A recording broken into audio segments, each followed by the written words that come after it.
ಮೊದಲು ಗಂಗೆ, ಯಮುನೆ, ಸರಸ್ವತಿಯ ರೂಪದಲ್ಲಿ ಹರಿಯುವ ಪರಮಾತ್ಮನ ಕರುಣೆಗೆ ಪ್ರಣಾಮಗಳನ್ನು ಸಲ್ಲಿಸ್ತೇವೆ.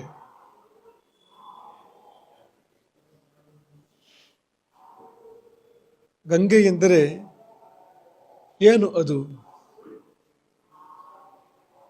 ಬ್ರಹ್ಮದ್ರವ, ಬ್ರಹ್ಮದ್ರವೋಪಮಿತ ಗಾಂಗಪಯ. ಬ್ರಹ್ಮದ್ರವಕ್ಕೆ ಅದನ್ನು ಹೋಲಿಸ್ತಾರೆ. ಬ್ರಹ್ಮದ್ರವ ಅಂದರೆ ಏನು? ಬ್ರಹ್ಮ ಅಂದರೆ ಪರಮಾತ್ಮ. ಬ್ರಹ್ಮದ್ರವ ಅಂದರೆ ಪರಮಾತ್ಮನೇ ಕರಗಿ ಹರಿದಾಗ ಅದಕ್ಕೆ ಗಂಗೆ ಅಂತ ಹೆಸರು ಬಂತು. ಹಾಗಾಗಿ ಗಂಗೆ ಬೇರೆ ಅಲ್ಲ, ಪರಮಾತ್ಮ ಬೇರೆ ಅಲ್ಲ. ಪರಮಾತ್ಮ ಅಂದರೆ ಘನ, ಅದು ನಮ್ಮ ಶಕ್ತಿಗೆ, ನಮ್ಮ ಬುದ್ಧಿಗೆ ಎಲ್ಲ ಮೀರಿದ್ದದು. ಆದರೆ ಅದೇ ಪರಮಾತ್ಮ ಕರಗಿ ದ್ರವರೂಪವನ್ನು ತಾಳಿ ಹರಿದು ನಮ್ಮ ನಡುವೆ ಬಂದಾಗ ಹೀಗಿರ್ತದೆ. ಹಾಗಾಗಿ ಅಲ್ಲಿ ಮುಳುಗೇಳುವಂಥದ್ದು ಪರಮಾತ್ಮರಲ್ಲಿ ಮುಳುಗೇಳುವಷ್ಟೇ ಪುಣ್ಯವನ್ನು ಕೊಡುವಂಥದ್ದು, ಅದಕ್ಕಿಂತೇನು ಕಡಿಮೆ ಅಲ್ಲ.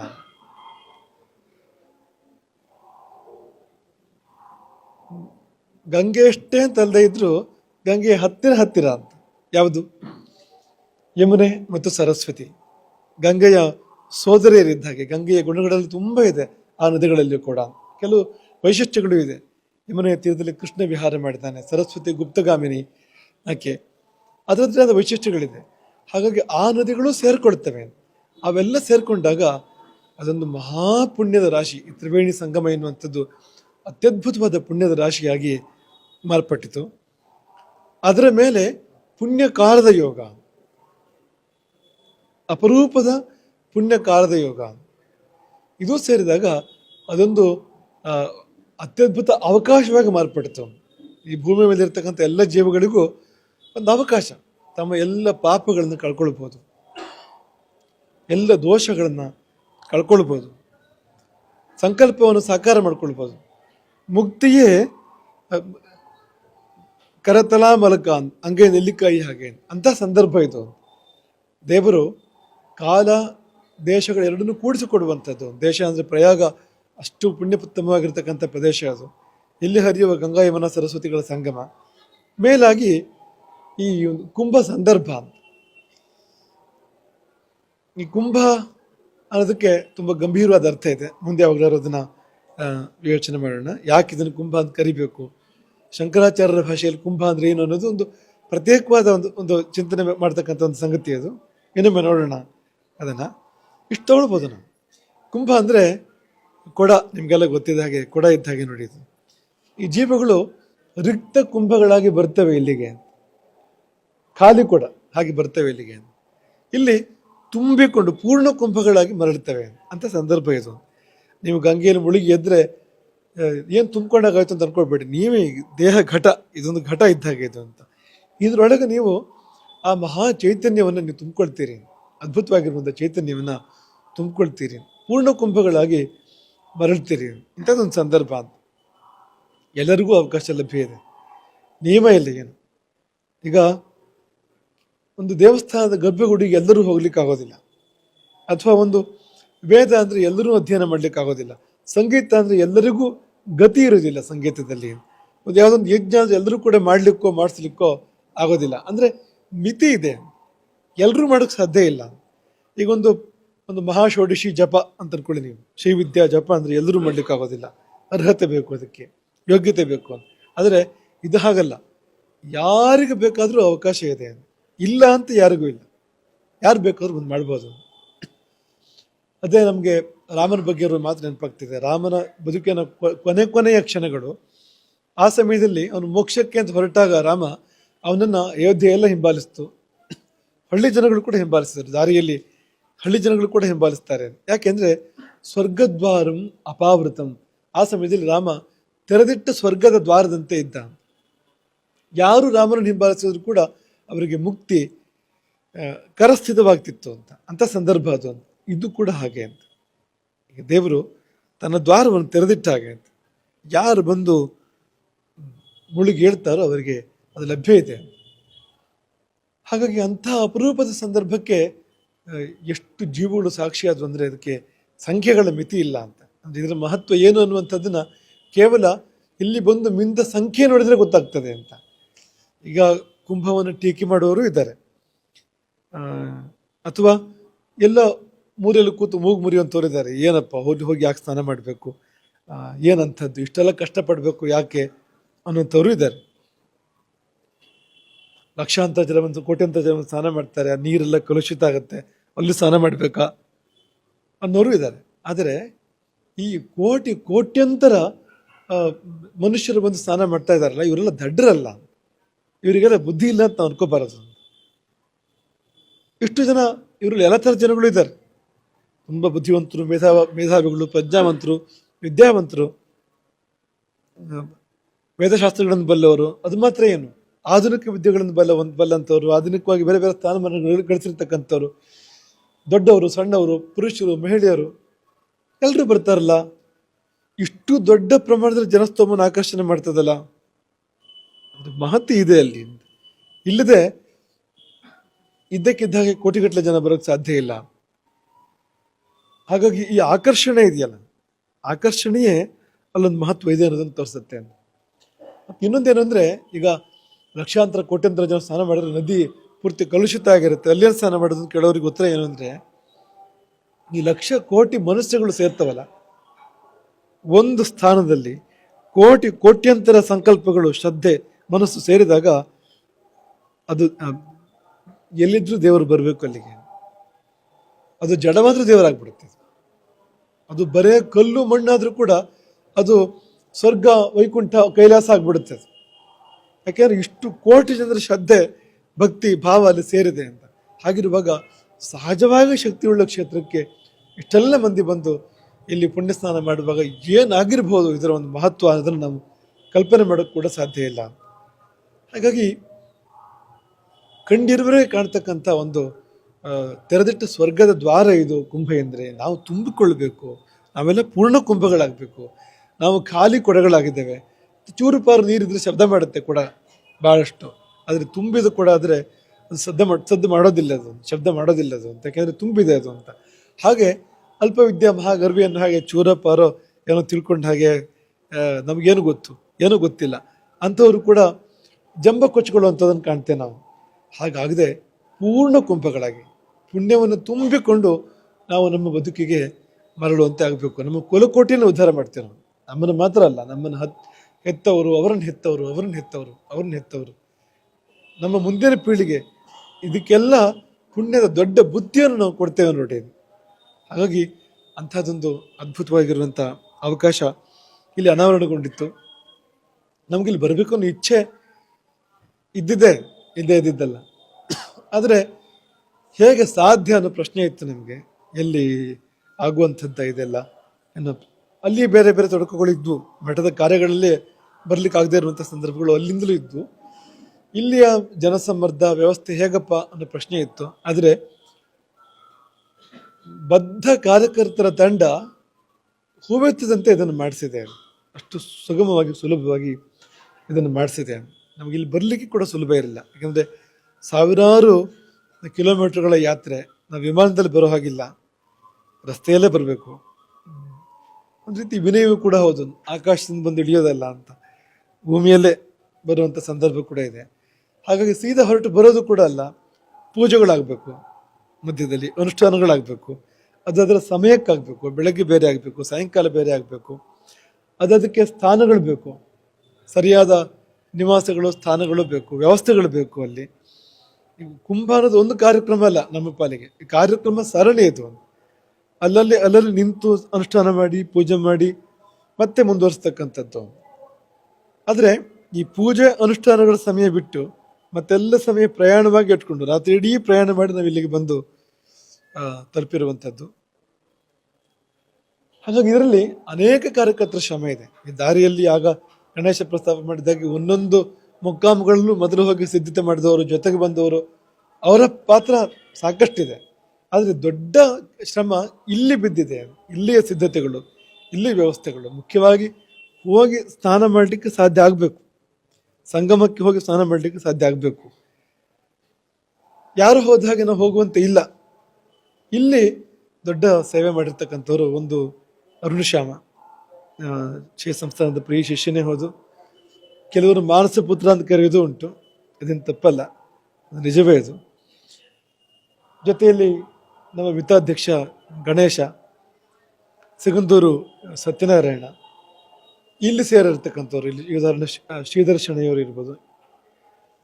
ಇವರೆಲ್ಲ ಭಾರಿ ಶ್ರಮವನ್ನು ಪಟ್ಟಿದ್ದಾರೆ. ಇದರಲ್ಲಿ ತುಂಬ ತಮ್ಮ ತಮ್ಮ ಕಾರ್ಯಗಳನ್ನು ಪಕ್ಕಕ್ಕಿಟ್ಟು, ತಮ್ಮ ತಮ್ಮ ಲಾಭ ನಷ್ಟಗಳನ್ನೆಲ್ಲ ಪಕ್ಕಕ್ಕಿಟ್ಟು ಇಲ್ಲಿ ಬಂದು ಜೀವವನ್ನೇ ತೆಗೆದು ಕೆಲಸ ಮಾಡಿದ್ದಾರೆ ಅಂದ್ರೆ ತಪ್ಪಿಲ್ಲ. ಅಷ್ಟು ಶ್ರಮ ಪಟ್ಟು ಒಂದು ತಪಸ್ಸು ಮಾಡಿದಾಗ ಮಾಡಿ ಈ ಒಂದು ಯಾತ್ರೆ ಇದು ಕೂಡಿ ಬಂದಿದ್ದು. ಹಾಗೆ ನಮಗೆ ಒದಗಿ ಬಂದಿದ್ದು ಕಾಶಿ ಮಠ. ಇದೊಂದು ಈ ಸಂದರ್ಭಕ್ಕೆ ಎರಡು ಮಠಗಳ ಸಮನ್ವಯ ಆಗಿರುವಂಥದ್ದು. ಇದಕ್ಕಿಂತ ಮೊದಲು ಇಲ್ಲ ಅಂತಲ್ಲ, ನಮ್ಮ ಬಗ್ಗೆ ಅವ್ರಿಗೂ ಗೊತ್ತಿದೆ, ಅವ್ರ ಬಗ್ಗೆ ನಮಗೂ ಕೂಡ ಗೊತ್ತಿದೆ, ಬಾಂಧವ್ಯ ಇಲ್ಲ ಅಂತಲ್ಲ. ಆದರೆ ವಿಶೇಷ ಬಾಂಧವ್ಯ ನಿರ್ಮಾಣವಾಗಿದ್ದು ಈ ಕುಂಭದ ಒಂದು ಸಂದರ್ಭದಲ್ಲಿ. ಕಾಶಿ ಮಠ ನಮಗೆ ಒದಗಿ ಬಂತು. ಇಲ್ಲಿ ವಸತಿ ಪೂಜೆಗಳನ್ನು ಮಾಡಲಿಕ್ಕೆ ಕಾಶಿ ಮಠ ಒಳ್ಳೆ ರೀತಿಯಿಂದ, ಮತ್ತು ಏನೂ ಒಂದು ರೂಪಾಯಿ ಕೂಡ ಪ್ರತಿಫಲಾಪೇಕ್ಷೆ ಅನ್ನೋದು ಇಲ್ಲದೆ ಸಾಧ್ಯವಾದ ಎಲ್ಲ ಒಳ್ಳೆ ವ್ಯವಸ್ಥೆಗಳನ್ನು ಕೊಟ್ಟು ಕಾಶಿ ಮಠ ಇಲ್ಲಿ ನಮಗೆ ವ್ಯವಸ್ಥೆಯನ್ನು ಒದಗಿಸಿಕೊಟ್ಟಿದೆ. ಹಾಗಾಗಿ ಅವರನ್ನು ಕೂಡ ನಾವು ಮರೆಯೋ ಹಾಗಿಲ್ಲ. ಹಾಗೆ ಈ ತಂಡ ಏನಿದೆ, ಅರುಣಶ್ಯಾಮ ಮತ್ತು ಬಳಗ, ಇವರು ಇಲ್ಲಿ ತುಂಬ ಅಧಿಕಾರಿಗಳನ್ನು ಸಂಪರ್ಕ ಮಾಡಿ ಅಥವಾ ಬೇರೆ ಬೇರೆಯವರನ್ನು ಸಂಪರ್ಕ ಮಾಡಿ, ರಾಷ್ಟ್ರಮಟ್ಟದ, ರಾಜ್ಯ ಮಟ್ಟದ, ರಾಷ್ಟ್ರಮಟ್ಟದಲ್ಲೇ ಹಿರಿಯರನ್ನು ಸಂಪರ್ಕ ಮಾಡಿ ಬೇಕಾದ ಎಲ್ಲ ವ್ಯವಸ್ಥೆಗಳನ್ನು ಒದಗಿಸಿದ್ದಾರೆ. ಇದು ಕೂಡಿ ಬಂತು. ಇದು ಎಷ್ಟರ ಮಟ್ಟಿಗೆ ಕೂಡಿ ಬಂತು ಅನ್ನೋದು ರಾಮದೇವರು ನಮ್ಮ ಜೊತೆಗೆ ಹೇಗೆ ಇಲ್ಲಿ ಕೂಡ್ತು ಅಂತ ನೋಡಿದವರೇ ಗೊತ್ತದು ಅಂತ. ಈಗ ಒಳಗೆ ಪ್ರವೇಶ ಮಾಡಲಿಕ್ಕೆ ತುಂಬ ಕಷ್ಟ ಇತ್ತು. ರಾಮದೇವರು ನಾವು ಹೊರಟ ಸಮಯ ಬೇರೆ, ರಾಮದೇವರು ಹೊರಟ ಸಮಯ ಬೇರೆ. ಒಂದು ವೇಳೆ ನಾವು ಒಳಗೆ ಬಂದು ರಾಮದೇವ್ರ ಹೊರಗೆ ಇದ್ದಿದ್ರೆ ಪರಂಪರೆಯಲ್ಲಿ ಆಗದೇ ಇರುವಂಥ ಘಟನೆ ಆಗ್ಬಿಡ್ತಿತ್ತು. ಒಂದು ಹೊತ್ತು ಪೂಜೆ ಇಲ್ಲ ಅಂತ ಆಗ್ತಕ್ಕಂಥ ಸಂದರ್ಭಗಳು ಆಗ್ಬಿಡ್ತಿತ್ತು ಇಲ್ಲಿ. ಆದರೆ ಅದು ಯಾವುದೂ ಆಗದೆ ಇದ್ದಕ್ಕಿದ್ದಂತೆ ಎಲ್ಲಿಂದಲೂ ಬಂದು ರಾಮದೇವರ ರಥ ಈ ನಮ್ಮ ರಥದ ಜೊತೆಗೆ ಅದು ಸೇರಿ ಎರಡು ಒಳಗೆ ಪ್ರವೇಶ ಮಾಡುವಂತೆ ಆಗಿ ಅದೊಂದು ಪವಾಡವೇ ನಡೀತಿದೆ, ಚಮತ್ಕಾರವೇ ನಡೀತಿದೆ. ಅದಾಗಿ ಇಲ್ಲಿ ಬಂದು ಸುಖವಾಗಿ ಸುರಕ್ಷಿತವಾಗಿ ಬಂದು ತಲುಪಿ ಎರಡು ಸ್ನಾನಗಳು, ಅದು ಮಾಘ ಸ್ನಾನ ಹೌದು, ಏಕಾದಶಿ ನಿನ್ನೆ, ಇಂದು ದ್ವಾದಶಿ, ಎರಡು ತುಂಬ ವಿಶಿಷ್ಟವಾಗಿರ್ತಕ್ಕಂಥ ದಿನಗಳು ಇದು. ಅದೆಲ್ಲ ಕೂಡಿ ಬಂದಿರುವಂಥದ್ದು, ಒಳ್ಳೆ ನಕ್ಷತ್ರಗಳು ಇದೆಲ್ಲ ಸೇರಿ ಬಂದು ಸೂರ್ಯೋದಯಕ್ಕಿಂತ ಮೊದಲು ಮಾಡಬೇಕು ಅಂತ ಲೆಕ್ಕ ಸ್ನಾನವನ್ನು. ಅದೇನು ಅರುಣಶ್ಯಾಮ ಶಾಸ್ತ್ರಗಳನ್ನೇನು ಓದಿಲ್ಲ, ಅಥವಾ ಸತ್ಯ ಇವರು ಗಣೇಶ ಇವರು ಶಾಸ್ತ್ರಗಳನ್ನು ಓದೋರಲ್ಲ, ಶಾಸ್ತ್ರ ಕೂಡಿ ಬರುವಂಥದ್ದು ಅಂತ. ಅವರು ಬೇರೆ ಸಮಯದಲ್ಲಿ ಜನಸಂಬರ್ಧ ತುಂಬ ಇರ್ತದೆ ಅನ್ನೋ ಕಾರಣಕ್ಕೆ ಬೆಳಗಿನ ಜಾವ 5:30-6 ಗಂಟೆ ಸಮಯದಲ್ಲಿ ಅದನ್ನು ನಿಶ್ಚಯ ಮಾಡಿದ್ರು. ಅದು ಎತ್ತಿದ ಮುಹೂರ್ತ ಅದು ಅಂತ, ಹೇಳಿದ ಸಂದರ್ಭ ಅದು ಅಂತ. ಸೂರ್ಯ ಉದಯಿಸೋದಕ್ಕಿಂತ ಮುಂಚೆ ಆಗಬೇಕು ಸ್ನಾನ, ಅರುಣೋದಯ ಕಾಲದಲ್ಲಿ ಸ್ನಾನ ಆಗಬೇಕು ಅಂತ. ಹಾಗಾಗಿ ಅರುಣೋದಯ ಕಾಲದಲ್ಲೇ ಸ್ನಾನ ಅಲ್ಲಿ ಒಳ್ಳೆ ರೀತಿಯಿಂದ, ತುಂಬ ಒಳ್ಳೆ ರೀತಿಯಿಂದ ನಿನ್ನೆಯೂ ಆಯಿತು, ಇಂದು ಆಯಿತು. ಗಂಗೆಯ ಎರಡು ರೂಪಗಳನ್ನು ನೋಡಿದ್ವು. ನಿನ್ನೆ ಶಿವಸ್ವರೂಪ ಗಂಗೆ ಇದ್ದು, ಇವತ್ತು ರುದ್ರಸ್ವರೂಪ, ಎರಡು ಸ್ವರೂಪಗಳು. ನಿನ್ನೆ ಪರಮಶಾಂತ ಸೌಮ್ಯ ರೂಪ, ಇಂದು ಗಂಭೀರ ರುದ್ರ ರೂಪ, ಎರಡೂ ರೂಪಗಳನ್ನು ಕಂಡಂತೆ ಆಯಿತು. ಆದರೆ ಹೂಬೆತ್ತದಂತೆ ಈ ಕಾರ್ಯಗಳು ನೆರವೇರಿದ್ವು, ಒಳ್ಳೆ ರೀತಿಯಿಂದ ಇವು ನೆರವೇರಲಿಕ್ಕೆ ಯಾರೆಲ್ಲ ಕಾರಣರಾದರೂ ಅವರೆಲ್ಲರನ್ನೂ ತುಂಬ ಮನಃಪೂರ್ವಕವಾಗಿ ಹರಿಸ್ತೇವೆ. ಶಿಷ್ಯರು ಅನೇಕರು ಜೊತೆಗೆ ಬಂದಿದ್ದಾರೆ ಈ ಸಮಯದಲ್ಲಿ. ನಾವು ಯಾರನ್ನೂ ಬನ್ನಿ ಅಂತ ಕರೆದಿಲ್ಲ, ಆದರೆ ತಾವಾಗಿ ಎಲ್ಲರೂ ಅನೇಕರು ಬಂದಿದ್ದಾರೆ. ಬಹಳ ಕಷ್ಟಪಟ್ಟು ಬಂದಿದ್ದಾರೆ. ಕಷ್ಟಪಟ್ಟು ಆಗಬೇಕು. ನಾವು ಈ ಲೋಕಕ್ಕೆ ಬರಬೇಕಾದ್ರೆ ನಮ್ಮ ತಾಯಿ ಕಷ್ಟಪಟ್ಟಿರ್ತಾಳೆ. ಆ ಪ್ರಸವ ವೇದನೆ ಎನ್ನುವಂಥದ್ದು ಆಕೆಗೆ ಮಾತ್ರ ಗೊತ್ತು ಅಂತ, ಅದೇನು ಅಂತ. ಈ ಪುರುಷನಿಗೆ ಇಡೀ ಜೀವನ ಅರ್ಥ ಆಗೋದಿಲ್ಲ ಅಂತ, ಪ್ರಸವ ವೇದನೆ ಅಂತ ಏನು ಅಂತ. ತಾಯಿಗೆ ಅರ್ಥ ಆಗುತ್ತೆ ಅದು ಅಂತ. ಹಾಗೆ ಅಷ್ಟಾದ ಮೇಲೆ ನಮಗೆ ಮಾನವ ಜನ್ಮ ಬರುವಂಥದ್ದು ನೋಡಿ, ಯಾವುದೇ ಜನ್ಮ ಬರುವಂಥದ್ದು. ಹಾಗೆ ಈ ತಪಸ್ಸಿಗೆ ಒಂದು ಫಲ ಇದೆ. ಈ ಕುಂಭ ಅಂದರೆ ಏನೊಂದು ಇಷ್ಟೆಲ್ಲ ಪ್ರಯತ್ನ ಬೇಕಾಗ್ತದೆ, ಇಷ್ಟೆಲ್ಲ ಒತ್ತಡಗಳ ಮಧ್ಯೆ ಆಗಬೇಕಾಗ್ತದೆ. ಅದೆಲ್ಲ ತಪಸ್ಸು, ಅದಾಗಿ ಅದು ಪ್ರಾಪ್ತ ಆಗಬೇಕು. ಅದನ್ನ ನೆನಪು ಮಾಡ್ಕೊಳ್ತಾ ಇರ್ತೇವೆ ಯಾವಾಗಲೂ. ನಮ್ಮಲ್ಲಿ ದೇವಸ್ಥಾನಗಳು ಗುಡ್ಡದ ಮೇಲೆ ಇರುವಂಥದ್ದು, ನದಿ ದಾಟಿ ಹೋಗಬೇಕು, ದೂರ ನಡ್ಕೊಂಡು ಹೋಗಬೇಕು ಕಾಡಿನಲ್ಲಿ. ಇದರಲ್ಲಿ ಯಾಕೆಂದರೆ ಒಂದು ತಪಸ್ಸು ನಡೆದೇ ದೇವರ ದರ್ಶನ ಆಗಬೇಕು ಅಂತ. ನಮ್ಮ ಸೊಕ್ಕು ಇಳಿಬೇಕಂತೆ. ದೇವರು ನಮಗೆ ಗೋಚರಿಸ್ಬೇಕಾದ್ರೆ ನಾನು ಎನ್ನುವುದು ಅದು ಇಲ್ಲ ಅಂತ ಆಗಬೇಕು. ಆವಾಗ ನೀನು ಅದು ಪರಮಾತ್ಮ ಅವನು ಗೋಚರ ಆಗ್ತಾನೆ ಅಂತ. ಈಗ ನಾನು ಇರುವಲ್ಲಿವರೆಗೆ ಅವನು ಬರೋದೇ ಇಲ್ಲ, ಅವನು ಎದುರಿಗೆ ಸುಳಿಯೋದೇ ಇಲ್ಲ. ಈ ನಾನು ಅನ್ನೋದು ಇಲ್ಲ ಅಂತ ಆಗಬೇಕು, ಆಗಲೇ ಅವನ ಸಾಕ್ಷಾತ್ಕಾರ ಆಗುವಂಥದ್ದು. ಕುಂಭದಲ್ಲಿ ಸಂಗಮದವರೆಗೆ ಒಂದ್ಸಾರಿ ಹೋದರೆ ಮತ್ತೆ ನಾನು ಇಲ್ಲ, ಯಾವುದೂ ಇಲ್ಲ ಅಂತ ಸ್ಥಿತಿ ಇರ್ತದೆ ಅಂತ, ಆಗಲೇ ನಮಗಿದು ಆಗುವಂಥದ್ದು ಅಂತ. ಹಾಗಾಗಿ ಅಲ್ಲಿ ತಾಯಿ ಮಡಲಿಗೆ ಹೋದ ಹಾಗೆ ಆ ಗಂಗೆ ಯಮುನೆ ಸರಸ್ವತಿಯರ ಆ ಮೂರು ಜನ ಸೇರುವಲ್ಲಿ ನೋಡಿ, ಅದು ಕೌಸಲ್ಯ, ಸುಮಿತ್ರ, ಕೈಕೇಯಿ ಈ ಮೂವರು ಸೇರಿ ನಾಲ್ಕಾಗಿ ಪರಮಾತ್ಮ ಶಿವನ್ ನಾರಾಯಣನ ಅವತಾರ ಆಗ್ತದೆ ನೋಡಿ. ರಾಮ, ಲಕ್ಷ್ಮಣ, ಭರತ, ಶತ್ರುಘ್ನ ನಾಲ್ಕಲ್ಲ, ಅದು ಒಂದೇ, ಇದು ನಾಲ್ಕು ಸೇರಿ. ಅದು ಈ ಮೂವರಲ್ಲಿ ಮೂವರು ಸೇರಿ ನಾಲ್ಕಾಗಿ ಅವನು ಹೊರಗೆ ಬರ್ತಾನೆ ನೋಡಿ ಅಂತ. ಹಾಗೆ ಈ ಮೂವರು ಸೇರಿದಲ್ಲಿ, ಗಂಗೆ, ಯಮುನೆ, ಸರಸ್ವತಿ ಮೂವರು ಸೇರಿದಲ್ಲಿ ನಾವು ನಾಲ್ಕನ್ನು ಪಡಿತೇವೆ. ಧರ್ಮ, ಅರ್ಥ, ಕಾಮ, ಮೋಕ್ಷ ನಾಲ್ಕನ್ನು ಕೂಡ ಪಡೆಯೋದಕ್ಕೆ ಅಲ್ಲಿ ಅವಕಾಶ ಇದೆ, ಸಾಧ್ಯ ಇದೆ ಅಂತ. ಆದರೆ ಒಂದೇ ಒಂದು ಮಾತು ಜೊತೆಗೆ ಇಟ್ಕೊಳ್ಬೇಕು, ಅದೇನೆಂದರೆ ಶ್ರದ್ಧೆ ನಮಗೆ ಮುಖ್ಯ ಅಂತ. ಇದೆಲ್ಲ ಫಲ ಕೊಡಬೇಕಾದ್ರೆ ನಮಗೆ ಎಷ್ಟು ಶ್ರದ್ಧೆ ಇದೆಯೋ ಅಷ್ಟು ಫಲ, ಶ್ರದ್ಧೆ ಎಷ್ಟು ಕಡಿಮೆ ಇದೆಯೋ ಅಷ್ಟು ಕಡಿಮೆ ಫಲ. ಈಗ ಕುಂಭಕ್ಕೆ ಬರುವವರಲ್ಲಿ ಎಲ್ಲರೂ ಶ್ರದ್ಧೆಯಿಂದಲೇ ಬರ್ತಾರೆ ಅಂತಲ್ಲ, ಬಹುತೇಕ ಹೆಚ್ಚಿನವರು ಶ್ರದ್ಧೆಯಿಂದ ಬರ್ತಾರೆ. ಆದರೆ ಯಾರೋ ಕೆಲವರು ಒಂದು ತಮ್ಮ ದೊಡ್ಡಸ್ತಿಗೆ ತೋರಿಸೋದಕ್ಕೂ ಬರ್ಬೋದು, ಒಂದು ಪ್ರಚಾರಕ್ಕಾಗಿಯೂ ಬರ್ಬೋದು, ಅಥವಾ ಯಾರೋ ಕೆಲವರು ಸಿಗ್ತಾರೆ ದೊಡ್ಡ ದೊಡ್ಡವರನ್ನು ಕಾರಣಕ್ಕೂ ಬರ್ಬೋದು. ಇವೆಲ್ಲ ಅಲ್ಲ, ಎಲ್ಲರಿಗಿಂತ ದೊಡ್ಡವರು ಗಂಗೆ, ಯಮುನೆ, ಸರಸ್ವತಿ ಅವರ ಸಂಗಮ. ದ್ರವವಾಗಿ ಕರಗಿ ಹರಿಯುವ ಪರಮಾತ್ಮ, ಬ್ರಹ್ಮ ದ್ರವ. ಹಾಗಾಗಿ ಅದಕ್ಕಿಂತ ದೊಡ್ಡವರು ಯಾರೂ ಇಲ್ಲ.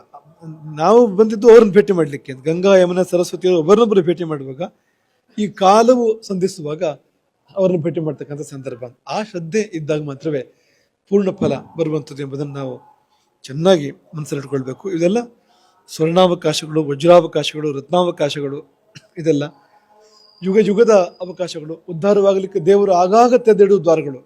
ಭಗವಂತನ ದ್ವಾರ ಎಷ್ಟೊತ್ತಿಗೂ ತೆರೆದಿರ್ತದೆ ಅಂತಿಲ್ಲ, ಯಾವಾಗಲೂ ಒಂದ್ಸರಿ ಬಾಗಿಲು ತೆರೆತದೆ. ಒಂದ್ಸತಿ ತೆರೆದಾಗ ನಾವು ಗಾಳಿ ಬಂದಾಗ ತೂರಿಕೊಳ್ಬೇಕು ಅನ್ನುವಾಗ ಆ ಹೊತ್ತಿನಲ್ಲಿ ನಾವು ತೂರಿಕೊಂಡು ಅದನ್ನು ಪಡ್ಕೊಳ್ಬೇಕು ಅಂತ. ಕುಂಭ ಎನ್ನುವಂಥದ್ದು ಅಂಥ ಸಂದರ್ಭ. ನೀವೆಲ್ಲ ಧನ್ಯಾತ್ಮರು, ಪುಣ್ಯಾತ್ಮರು. ನಿಮ್ಗೆ ಯಾರಿಗೆಲ್ಲ ಈ ಕುಂಭದಲ್ಲಿ ಒಂದು ಭಾಗವಹಿಸಲಿಕ್ಕೆ ಅವಕಾಶ ಆಯಿತು, ನಿಮ್ಮಂಥ ಪುಣ್ಯಶಾಲಿಗಳು ಬೇರೆ ಯಾರೂ ಇಲ್ಲ. ಯಾರು ಮನೆಯಲ್ಲಿ ಕೂತು ಆಸೆ ಪಡ್ತಾ ಇದ್ದಾರೋ ಅವ್ರಿಗೂ ಫಲ ಇದೆ. ಬರಬೇಕು ಅನ್ನೋ ಅಪೇಕ್ಷೆ, ಬರ್ಲಿಕ್ಕೆ ಆಗ್ತಾ ಇಲ್ಲ ಅಂಥವು ಯಾರಿದ್ದಾರೋ, ಅವ್ನು ಯಾರೇ ಆಗಿರಲಿ, ಪಾಪಿ ಆಗಿರಲಿ, ಪುಣ್ಯಾತ್ಮನೇ ಆಗಿರಲಿ, ಅಂಥವನಿಗೂ ಕುಳಿತಲ್ಲೇ ಕುಂಭಸ್ನಾನದ ಒಂದು ಫಲ ಅವನಿಗೂ ಕೂಡ ಇದೆ ಅನ್ನೋದನ್ನು ನಾವು ಭಾವಿಸ್ಬೇಕು. ಹಾಗಾಗಿ ಈ ಅದೃಷ್ಟಶಾಲಿ ಜೀವಗಳು, ಅದೃಷ್ಟಶಾಲಿ ಚೇತನರು, ನಿಮ್ಮನ್ನೆಲ್ಲ ನಿರತಿಶಯ ಪ್ರೇಮದಿಂದ ಹರಿಸ್ತೇವೆ. ಅರುಣ ಹೇಳಿದ ಹಾಗೆ ಇದು ಮೊದಲನೇ ಕುಂಭ ನಮಗೂ ಕೂಡ. ಕುಂಭಕ್ಕೆ ಅನೇಕ ಸಂದರ್ಭಗಳಿದ್ದು ಹಿಂದೆ, ಆದರೆ ಮೊದಲನೇ ಬಾರಿಗೆ ಅಪರೂಪದ ಕುಂಭಕ್ಕೆ ನಮಗೆ ಇಲ್ಲಿ ಭಾಗವಹಿಸಲಿಕ್ಕೆ ಸಾಧ್ಯ ಆಗಿದೆ. ನಮಗೂ ಒಂದು ಕುಂಭ ತುಂಬಿದಾಗ ಉಂಟಾಗುವ ಸಂತೋಷ, ಆ ಸಂತೋಷವನ್ನು ಯಾವುದಕ್ಕೆ ಹೋಲಿಸ್ಬೋದು ಅಂದರೆ ಪೂರ್ಣ ಕುಂಭಕ್ಕೆ, ತೃಪ್ತಿಗೆ ಅಂತ. ಹೊಟ್ಟೆ ತುಂಬಿದಾಗ ಆಗುವ ಸಂತೋಷ ಇದೆಯಲ್ಲ, ಪೂರ್ತಿ ತುಂಬಿದಾಗ, ಅಂಥ ಒಂದು ತೃಪ್ತಿ ಇಂದು ನಮ್ಮಲ್ಲಿದೆ. ಹಾಗಾಗಿ ನಿಮಗೆಲ್ಲ ಆಶೀರ್ವಾದಗಳು. ನಿಮ್ಗೆಲ್ರಿಗೂ ಇಲ್ಲಿ ಸೇರಿರ್ತಕ್ಕಂಥ ಮತ್ತು ಇಲ್ಲಿ ಸೇರದೇ ಇರ್ತಕ್ಕಂಥ, ಸೇರ್ಲಿಕ್ಕೆ ಸಾಧ್ಯ ಆಗದೆ ಇರ್ತಕ್ಕಂಥ, ಮಾನಸಿಕವಾಗಿ ಸೇರಿರ್ತಾರೆ ಅಂತ ಎಲೆಮರೆಯ ಕಾಯಿಗಳಾಗಿ ಇದಕ್ಕೆ ಶ್ರಮಿಸಿರ್ತಕ್ಕಂಥ ಎಲ್ಲರಿಗೂ ಆ ಮಾಘಸ್ನಾನದ, ಕುಂಭಸ್ನಾನದ, ಗಂಗಾಸ್ನಾನದ, ಯಮುನಾ ಸರಸ್ವತಿಯರ ಸ್ನಾನದ, ಆ ಸೇರುವಿಯ ಸಂಗಮದ ಸ್ನಾನದ ಮಹಾಪುಣ್ಯ ಫಲ ಒಂದಕ್ಕೆ 10 ಆಗಿ, 100 ಆಗಿ, 1000ವಾಗಿ, ಅನಂತವಾಗಿ ಕೂಡಿ ಬರಲಿ. ಎಲ್ಲರಿಗೂ ಒಳಿತಾಗಲಿ, ಪಾಪಗಳೆಲ್ಲ ಕಳೆದು ಹೋಗಲಿ. ಮಾಡಿದ ತಿಳಿದೋ ತಿಳಿದೆಯೋ ಈ ಜನ್ಮದಲ್ಲಿಯೂ ಪೂರ್ವ ಜನ್ಮದಲ್ಲಿಯೂ, ನಮ್ಮಿಂದಲೂ ನಮ್ಮ ಪೂರ್ವಜರಿಂದಲೂ ನಡೆದು ಹೋಗಿರಬಹುದಾದ ಎಲ್ಲ ದೋಷಗಳು, ಆತ್ಮಕ್ಕೆ ಮೆತ್ತಿದ ಕಲಂಕಗಳು, ಜೀವಕ್ಕಂಟಿದ ಕಲ್ಮಶಗಳು ಎಲ್ಲ ತೊಳೆದು ಹೋಗಿ ಜೀವ ಶುದ್ಧವಾಗಿ, ಶುದ್ಧ ಚಿನ್ನದ ಜೊತೆಗೆ ಸೇರುವ ಹಾಗೆ, ಶುದ್ಧ ನೀರು ಶುದ್ಧ ನೀರಿನ ಜೊತೆಗೆ, ಶುದ್ಧ ಹಾಲು ಶುದ್ಧ ಹಾಲಿನ ಜೊತೆಗೆ, ಒಂದು ಶುದ್ಧ ದ್ರವ್ಯ ಮತ್ತೊಂದು ಶುದ್ಧ ದ್ರವ್ಯ ಜೊತೆಗೆ ಸೇರುವಂಥದ್ದು. ಹಾಗೆ ಪರಮಾತ್ಮನೆಂಬ ಪರಿಶುದ್ಧ ಚಿನ್ನದ ಜೊತೆಗೆ ಸೇರುವ ಶುದ್ಧ ಚಿನ್ನವಾಗಿ ನಮ್ಮೆಲ್ಲರ ಜೀವ ಮಾರ್ಪಡಲಿ. ಎಲ್ಲರಿಗೂ ಒಳಿತಾಗಲಿ ಅಂತ ಅರ್ಪಣೆ ಆಗ್ತದೆ. ಹರೇ ರಾಮ. महाराज की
ನಿಖರ ಸುದ್ದಿ, ಸದಭಿರುಚಿಯ ಕಾರ್ಯಕ್ರಮ.